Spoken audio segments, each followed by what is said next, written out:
Hello everybody, Chris here from Hideaway Doors with another episode of Behind Closed Doors. First, before we get started, if you would like and share this, subscribe on YouTube so we can get our name out there.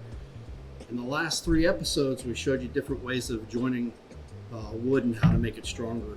In this first episode, we showed you the dowel joints and how to make that strong. 45 degree miter. We did the rabbet joint. And we finished up last episode with the pocket dowels and the pocket screws. Next process of this is to show you the sand process to get it ready for stain and paint and how we do it.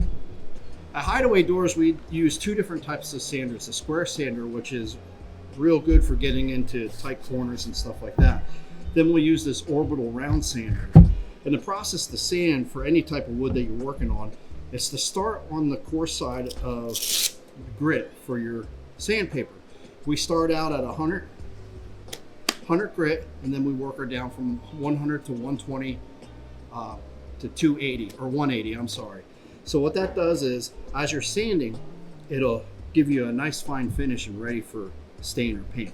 Now, have you ever used one of these sanders and you have those annoying swirl marks in your wood? I'll show you how to get rid of those next. A lot of times you can't see those swirl marks until you stain and it pops out and then causes all kinds of frustration. So there's a process, not only starting with a coarse sandpaper and working your way down. I have a little trick of the trade. By using a pencil, what I'll do is I'll take a pencil and lightly mark down the surface. And what this does is, as you're sanding, you move on. As that pencil mark starts to go away, you move on to another part of the piece of your project so that you have an even sand all the way through.